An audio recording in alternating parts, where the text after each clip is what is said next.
Oi, boa tarde, ou bom dia, boa noite, quando vocês estiverem vendo.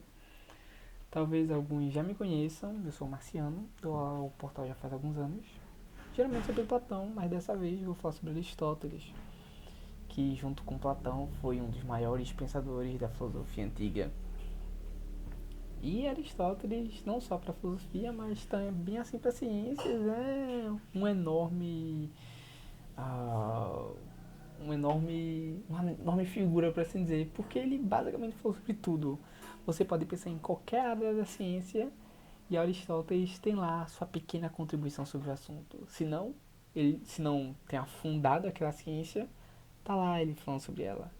Ele tem tratados inteiros sobre biologia, psicologia, retórica, política, uh, geografia, enfim. Aristóteles falou realmente sobre muita coisa. Astronomia, enfim. E estudou na academia de Platão, foi seu discípulo. E talvez o melhor discípulo, não só por. Deu para notar, ele sabia sobre muita coisa, mas porque ele, em boa medida, criticou o mestre. A crítica, muitas vezes, na minha opinião, é posta de maneira muito dicotômica. Aristóteles e Platão, muitas vezes, vão mais ao encontro um do outro do que de encontro. Mas ainda assim, eu vou ressaltar as diferenças entre os dois para ficar mais didático, por assim dizer. E geralmente é a maneira como geralmente é colocado. Enfim, Aristóteles não nasceu em Atenas, ele nasceu em Estagira, uma colônia da Macedônia. E ele falava grego, embora não fosse autenticamente grego, para assim dizer. Os atenienses, principalmente, olhavam um pouco feio para Aristóteles. E ele era filho de médicos. O pai dele, Nicômaco, foi médico do rei Amintas, o avô de Alexandre o Grande. Então, Aristóteles já tinha relações com a coroa. Tanto é que ah, ele foi professor de Alexandre. A gente não sabe muito bem como foi a relação dos dois, mas a gente sabe que isso é um fato. Bem, aos 18 anos, Aristóteles saiu da sua cidade natal e foi para escolher estudar na academia de Platão. E ficou lá por 20 anos. Isso é muito tempo. E só saiu de lá pela morte de Platão. Ele não herdou a academia, há especulações do motivo sobre isso. Por um lado, Filipe o Grande já estava começando a dominar a Grécia, então começou a rolar certo sentimento antimacedônico, então provavelmente se a figura de Aristóteles não era simpática lá pela sua origem, se tornou cada vez pior. E provavelmente por isso ele saiu da academia, ele foi viajar por outros estados gregos.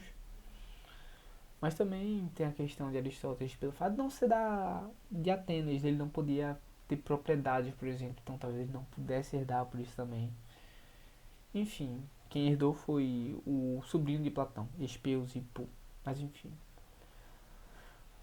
Saiu da academia, viajou por muitos anos com alguns acadêmicos, encontrando outros, outras figuras extremamente inteligentes, se casando e etc. Fazendo a vida dele. Foi professor de Alexandre e quando Alexandre subiu ao trono, ele voltou para Atenas e fundou a sua própria academia, a sua própria escola, o Liceu, que também era conhecido como Peripatos, porque era uma palavra grega para se referir a caminho, andar, sabe? E era conhecido desse modo porque tinha uma espécie de campo de atletismo em volta da escola e os seus alunos, e muitas vezes viam Aristóteles e seus alunos andando por lá, conversando, observando as florestas, falando sobre a vida, né? Isso já parece dar certo esboço de Aristóteles como um homem do mundo natural, por assim dizer. A gente não vê tanto Platão falando sobre biologia, sobre questões empíricas, porque, segundo ele, o mundo real não é esse mundo que a gente está vendo aqui. O mundo real está no mundo das formas. No entanto, isso leva a Platão a dizer, olha, conhecimento sobre esse mundo aqui não é possível. Ele assume a verdade de Parmênides quando fala que isso aqui é tudo sombra. Não tem como a gente falar a verdade sobre esse mundo. Pra gente conseguir verdade, a gente tem que olhar pro outro mundo, o mundo que tá fora desse. Minha cachorra está pedindo carinho, desculpem. Mas enfim, após a morte de Alexandre o Grande, é, Aristóteles também vai ser expulso de Atenas em alguma medida, porque com a morte de Alexandre, os atenienses voltaram a retomar sua cidade e acusaram Aristóteles, assim como fizeram com Sócrates, de impiedade, de ir de encontro aos deuses da cidade. E Aristóteles decidiu fugir porque, bem, a justificativa dele foi para que os atenienses não pecassem contra a filosofia por uma segunda vez. Mas enfim, feito esse panorama biográfico de Aristóteles, a gente vai falar um pouco agora sobre as teorias dele, começando sobre um pouco do método, que talvez seja onde esteja as diferenças mais significativas dele com a do seu mestre.